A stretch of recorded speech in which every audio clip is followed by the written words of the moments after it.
I came out today because of the fact that people's constitutional rights, across the board are being violated. And we live in a nation where all of our laws are randomly enforced. Okay, we have a person who's been convicted on 34 felony charges who's become our president, and that's not necessarily a problem. It's like, you have Richard Nixon, who's rolling over in his grave, who resigned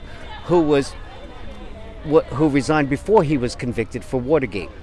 And so you have all these things where there are selfish interests in as far as the money class, and it's a money ball game, and it's all about power. And politics, capitalism. Yeah. Absolutely, Abraham Lincoln said it best: to truly judge a man's character, give him two things: money and power.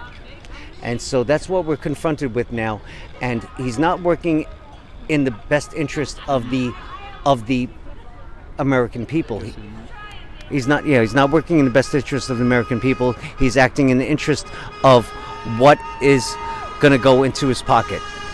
Related to this sign, I agree with the entire premise of it, but the only thing is the randomly enforced part. I believe that in the United States, this is a country that has been predicated and it's been built off of wealth, and it's, our founding fathers, they were all white landowning men, and slave owners.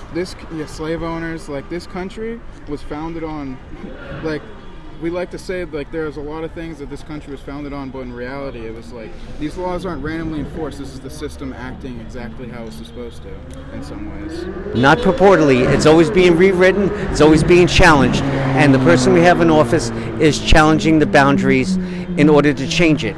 And so do you know that with credit cards, with Citibank, back in the 80s, they based their credit card company in Sioux City, South Dakota, where there was no boundaries for interest rates. And so, with that said, if something is not challenged within 7 years, it cannot be challenged. It's called the what they call that, after 7 years, if you commit a crime, unless it's murder or rape, it becomes a statute of limitations. That's what I was looking for.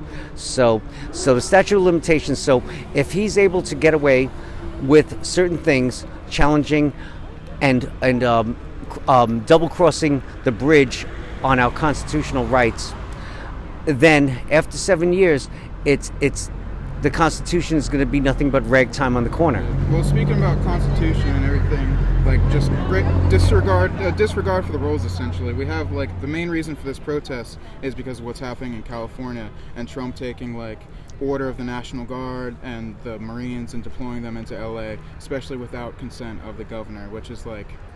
So what it is that if he's able to bypass or double cross that bridge when he crosses it, we see the bridge over here. If he's able to double cross that bridge when he gets to it, he will double cross other bridges, and then it'll become the standard. And they're all just pushing it so they can test it, and then just like they're trying to get the Insurrection Act so they can, like, completely, like, take over. Like, they want the powers, and, like, this is all just for them pushing so that they can get into power. Yeah, but it crosses all categories, the Constitution, morality. As Frank Zappa had put it, this country is becoming a fascist theocracy. Yeah. So it's becoming a fascist theocracy, and that Reagan had paved the way for this to happen. And so when you have the Electoral College, where Reagan only won 26 of the popular vote, but he won all the electoral colleges, like, they're reformulating, like, it's like, what can I get away with? And then that becomes the new norm. Yeah. And it's not acceptable. Not acceptable for the regular guy. For the regular guy, or the future, the rest of us. Yes. We're going to have to live in a system that's just going to keep changing. Exactly. It's their benefit. Exactly. Like, but to whose benefit? It's like you have the financial systems which are run by the major players. like no doubt, and that's what dictates what the stock market does. It's like But BlackRock and like just Oh, yeah. all of our wealth has been consolidated into a few shareholders. And then you just look at like compared to kings, the times of like kings and queens, we're in an age where the rich people hold more wealth than ever in any period of time.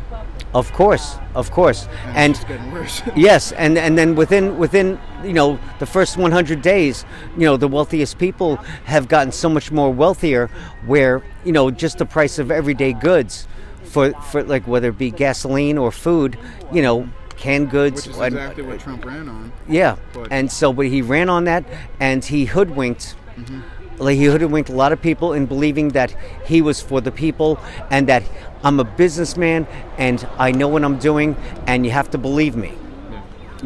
So it's a royal scam, and now he's creating a cryptocurrency of his own, which is like nobody knows what it's based on. Nixon had canceled the gold standard, so we used to base upon our currency, like what our country's worth, about how much we were holding in gold. On our gold. Right, gold and silver, and so Now it's the canceled. government can just print money whenever they want. Of course, Yeah. and so essentially, it's like it's like Georgia Pacific, like making toilet paper. It's like what's the dollar going to be worth? Like you might as well This just. all leads to like countries like Zimbabwe, for example, where like the bill of currency becomes like $1 trillion. Yes, of course, and so it just exponentially, it doesn't work out, except for the people that are holding the brass the little ring. guys get squeezed and screwed regardless. Absolutely. The people who hold capital can maintain that capital and continue to grow it. Absolutely, they live on the chalet, and so they live in the chalet, and they look over the they're the people that are holding the world in their hands, and just like the Rockefellers, just like every dynasty that's been before, and so it's a new dynasty, and it's just it seems seemingly that history repeats itself. So I have a couple questions. You seem like a very educated man, like in terms of sort of like politics, or like what are your like news sources, and what are some of your main sources? I'll read foreign news, and I'll watch public television to see what their views on, because I think that they're unbiased. They're not bought by Coca-Cola ads and Pepsi ads and Budweiser ads, and so I'll go with It's even worse than it's just the people who own the media pretty much are in charge of what gets said in the media. Yeah, well, Sinclair. Jeff Bezos right. owning the Washington Post, they never said a bad thing about a billionaire again. Exactly. So like he owns the Washington Post. You have dude man who owns Fox. The Australian guy, he owns Fox, and he owns he's a media magnate as well. He owns the New York Post, and so it becomes like F. Scott Fitzgerald, not F. Scott Fitzgerald, Randolph Hearst with like where Citizen Kane. If you've never seen that movie, where it's like Randolph Hearst, like he persuaded the American public on how to vote and how to think about he directed elections to go a certain way, Randolph Hearst.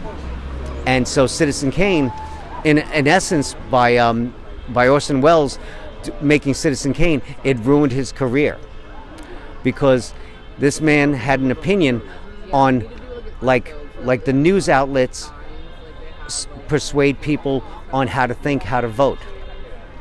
So I'm sorry.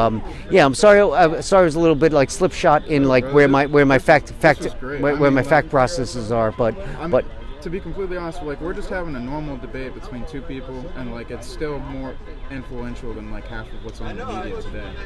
Absolutely, and also those that ignore the past, will suffer in the present.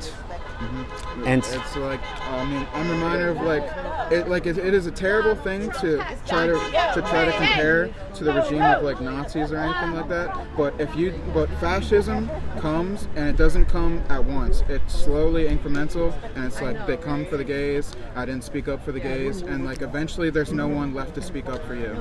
And so it comes up, speaking up for the members of the community and being like active in protests and everything like that. Yeah, and what my true feeling is that I feel that in American society, like people vote for the presidential election like they watch the Super Bowl, but they don't watch the whole season of football. Yeah. So they vote for they vote for the presidential election.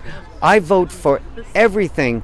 I vote for my magistrates. I vote for everyone locally, up from the ground up, because I want to know from my mayors and everyone who's locally here in Harrisburg, like where's the funding going from education? Where's the funding going for these projects that you're working on? Real progress is grassroots. Too. Yes, of course, and it starts from the from the ground running, and a lot of people don't realize that, and then they're like, okay, why is my neighborhood falling apart? It's like, but ask those same folks, did you vote? Most people don't get into politics because they think it doesn't affect them until the guys don't come pick up their trash, or until their power gets turned off, or until the water doesn't work anymore. Exactly. And like I said,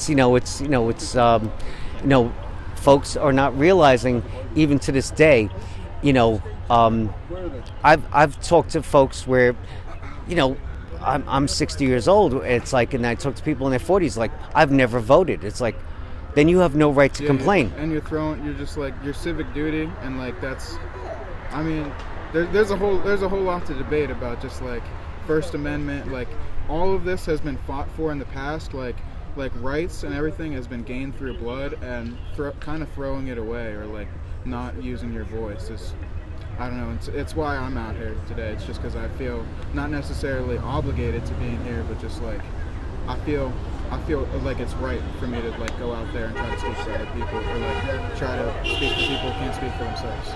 Of course, and then also like inform people that, like, there's more to this. It's not just this and that. Yeah, it's not. It's definitely not black and white. There's a lot of the way Fox News or like most media portrays people. Like everyone's in their own social media bubble, and they think exactly how that social media or algorithm is designed to have them think. And it's like we don't necessarily talk to each other as much. Like we don't interact. Like we get all of our information from the internet, and it's like how people fall into such extremism, like on both sides. And it's desensitization. It's lack of empathy, and it's like the things that prevent it on both sides is just people exercising their rights, coming out here and talking like me and you today, or people coming out and protesting like we've seen in Harrisburg and across the country today. And of course, and then and whatever you take a minor interest in, becomes like an AI like mailbox, like that's what's in your news feed. Mm-hmm. And so then it's only going to go send you like what you feed into. It's a bird feeder. And so, I find that like I read something, and then I'm looking for an oil change deal, and then my email box is filled with like Monroe muffler and all this kind of stuff like that. So whatever I click on will feed my mailbox and feed my Google feed. It's all the algorithms. I mean, it's money. It's changed to a world where our time, our attention, our information is the number one resource, because there's Facebook. Like the things that make the most money nowadays is people. Like they want to, like we're moving away, like we're moving to an age where AI might be taking over so many jobs. And it already is. But we're like, it's the next industrial revolution, as a lot of people have been saying. Right, but it's like, your future, because you say you're a communications major, you have an aspiration to be a journalist. Yeah, I'm a 20-year-old. I'm young. It's like but you're already obsolete. Yeah. You're already obsolete, bro. It's like, It's like everyone is. yes, yes. So like why do you want to do this job when it's like all you have to do is feed an algorithm all the conversations that we had or anything I clicked on. Like, who needs you, man? Yeah, like and it's not that like you're approaching me with a direct opinion. This is a very open forum, but yet it could be cut and edited with a razor blade, and just put this word here, put that word there, and like I said, I feel for you, man, because it's like I lived in an era where there was real journalists like Edward R. Murrow. Like journalists that were just outstanding, where it's like they had a voice, and it wasn't about like persuading people one way or another. It was about directing the traffic. Well, journalism itself is supposed to be like the people. It's supposed to be like it's the people's power and like their control of the government, like because the free flow of information, and it's like without the press, like you see like dictatorships or like extremists. Like North Korea, for example. Like, right. It's just straight propaganda. Exactly, George Orwellian. Yeah. Yes, 1984. Yeah. So it becomes that like without a doubt. Where like I said, you have Sinclair Communications, where if you go across the board, if they own more than one channel, like, and you actually in real time, if you go from one channel that Sinclair owns, and it's a local story, and then while that story's happening, you click to the next local channel, they'll be doing the same story at once. For real. And it's like, it's not my imagination. It's like okay, so like, yeah, the same traffic accident on 83. Like they're doing it in the real time at the same time, and then other courses of their agenda, which are like, paid for, by the like I said, like Rupert Murdoch and everything. Like they all these media moguls are just, they have their agenda, and it goes across the board, and it's like and that's all you're going to hear is what they say. That's why I'll listen to radio in my car, like NPR. I won't listen to music. I'll listen to like public radio. I got interviewed by Fox when I was down there. Yeah. It was fun. Yeah, I can imagine it was. And I can imagine that your opinions were like, it was just, there was a bunch of question marks. There's things I said was like, I love America. I look around us, like all these American flags, like we should be taking back the meaning of the American flag and whatnot. Yeah, but there's a whole bunch of things in the development of this nation, where development of this country, where like of course there was blood spilled. We went through a civil war. We reorganized the civil rights movement, new movements, the LGBTQ movement, and then things are being reversed. Like, come on, it's like where you have someone who might not been a citizen of this country, but then they served in the Marines, and then you're sending them back to the country they came from because of the fact that there's a formality. So why did you let them become a United States Marine and fight for the rights of this country? And then you're gonna go burn their number and send them back? That's not cool. It's not cool. If someone serves their country, they're here, and they pay their taxes, that's what this is all about. There are people that are doing the right thing.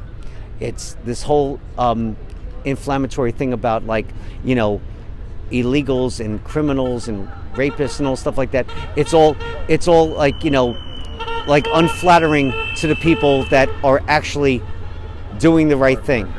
And heart of this country. Absolutely. Like what America was built on. Like, of course, yeah. Of course. At one time in the early 1900s, who the people of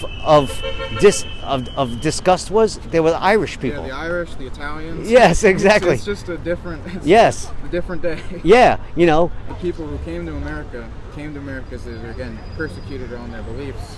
and like a big part of it is like the kings, but a large majority of it was religious persecution. Like they wanted to come to America, like whether they were Quakers or whichever denomination of Christ they wanted to. It was because the king created like his own religion and was like enforcing only his. And you know, that's another pivotal point. Like in the world, I grew up in a Roman Catholic neighborhood in Queens, Yeah. and but you know, I'm a practicing Buddhist, and so you know, with something that my father had said to me. My father was a retired lieutenant colonel. It's like you know, I don't know when I die who I'm going to meet. Yeah, so you know, but I respect other people's religions. I respect other people's cultures. Another thing, which the great Frank Zappa said, was like, at the time when he said it, he's like, we've only been here for 250 years. And he goes, and we think we're hot shit. Other people have cultures that are been around for thousands of years. They have their own food, they have their own religions, they have their own music, and you know, and we should just leave them alone. You know, so now we're living in a world where it's you know, like I said, we have you know, people shooting missiles at each other in the Middle East area, and the whole thing was that, talking about the kings, they were born on the biggest plot of oil that has ever been discovered. It's an, you know, it's It is nuts how like this is just off topic and funny, but it's nuts how like all the holy wars and everything like that, and nowadays it's just sort of going back to it because the whole time there's just been a bunch of dead dinosaurs there. yeah, amount of wealth is unsurmountable. And it's all just random drawn borders of different, like there's so many different, like we have caused so many conflicts in the Middle East just because the British went in and drew different borders purposefully, just so that there would be conflict between like the Kurds and like the different religions. And Of course. infighting. Yeah, and so like you know, they, like I said, it has been structured chaos. You know, it all depends, like you know, whether one religion or another, like you know, has the power. You give people like the money, and then what do? They buy weapons. They don't buy food and feed the hungry. They buy weapons. It's a disease, like power, the need for more power, the need for more money. Like we don't talk about in society, but like billionaires are diseased, like mentally diseased. Like I can't imagine like having everything in the world and still like just wanting more, like just egregiously like there's nothing that could stop them from just wanting to accumulate wealth. Like it is everyone's lives, like it is just a game to them and numbers so they can get more wealth. Like they don't like they'll cut the costs of something like our healthcare, and it's just a book, it's just a number to them for them to make 50 more cents like on average so they can get a higher paycheck. And then it builds up. You know, we saw the case of the murder of the CEO of United Healthcare, and like you know, people didn't feel bad, and it's like oof, like you know, I felt bad. It's a human life, yeah. But at the same time, it's like he wasn't really a good guy. You know, there was people that were denied the proper channels of healthcare, and that's a problem in this country. Like I'm working for a company, yeah. I'm paying for my. It's not really the fault of like he's just playing the game that he is like introduced in. Like everyone is just expected to go into capitalism because that's the only way to survive the system. But at the same time, like you can fault some people for like more people. Like I don't know where I'm going with this, but like some people have the choices to go extreme versus like turning around. Of course, and I'm a turnaround guy where it's like I would like things to turn around, but as the great poet and inventor of what we call rap and hip hop, Gil Scott-Heron, said, we live in a turnaround world where things are just too easily turned around. There's people that had the insight years ago, they're no longer with us, that were giving us the warning shots that like you know things in this country are turning around and it's not in your favor. And so that's why people are out here. It's not necessarily my situation, but it's somebody else's situation. And if I don't fight for somebody else's situation, then you know it's going to affect my bottom. It's going to affect my bottom line, as like you know I stood by, did nothing. So I don't want to stand by and do nothing. I want to say I tried. I want that to be on my tombstone. At least I tried. I think that's a great way to end it. We've spent a lot of time through it. I think you're a very insightful man and whatnot, and between your theological, political, just everything beliefs. But remind me of your name. Like, what's your name? My name is George, and I'm a citizen of Harrisburg, PA. I am too. I've lived in Harrisburg my whole life. It's been 20 years, so it's not as long. But Yeah, can't say I've quite seen it all, but I've seen a lot more than you. yeah. Okay, and so the whole thing is that That's why I'm out here asking people questions, and the majority of people I've talked to have been civil rights activists that have been protesting the Vietnam War, civil rights. Like they've been out here like protesting for however long, and it's been like against however many regimes and forever many reasons, and that's kind of what gives me a little bit of hope, because people have been doing this for so long. And you kind of, like what you said, you just gotta, even if it feels like nothing, you just kind of gotta try. Like, put it on your tombstone, you tried. Yes, pretty much. Hey man, it was a pleasure talking to you. Yeah. Thank you so much.